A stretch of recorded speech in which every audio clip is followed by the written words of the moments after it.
When a once-in-a-century pandemic hits us, we saw open discrimination in access to vaccines. Energy and food security have been the first casualties of conflict and disruption. The resource-stressed ones scrambled to survive, only to hear sanctimonious lectures. Non-market practices gamed rules and regimes.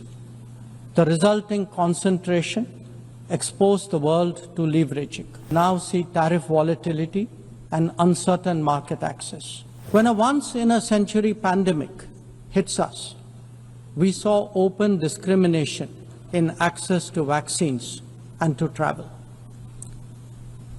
Energy and food security have been the first casualties of conflict and disruption, especially since 2022. Better off societies insulated themselves by having the first call. The resource-stressed ones scrambled to survive, only to hear sanctimonious lectures thereafter. When it came to trade, non-market practices gamed rules and regimes. The resulting concentration exposed the world to leveraging. On top of that, we now see tariff volatility and uncertain market access. As a result, de-risking is a growing compulsion, whether from limited sources of supply or over-dependence on a particular market. Economic concerns have other dimensions as well. Heightened technology control is one. The grip on supply chains and critical minerals is another. The shaping of connectivity is no less sensitive. Protection of key sea lanes has become a challenge. Restricting the evolution of a global workplace is an issue.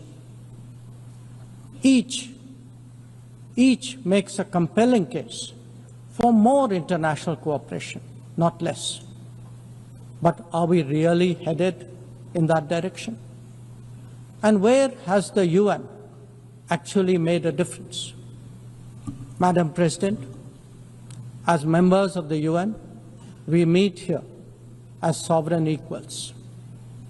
That is not a formalism, but a recognition of the inherent diversity of our world.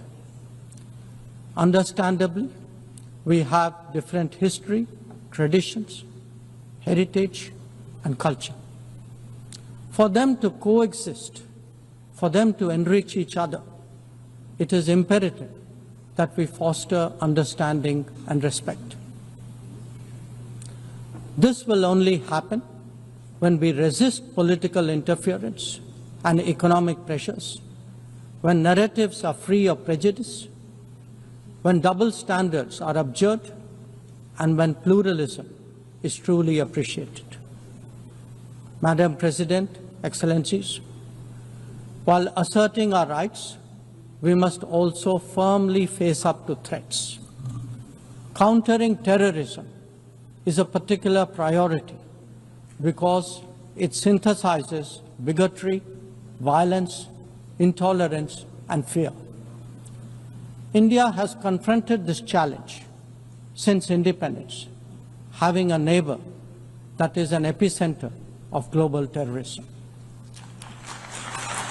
For decades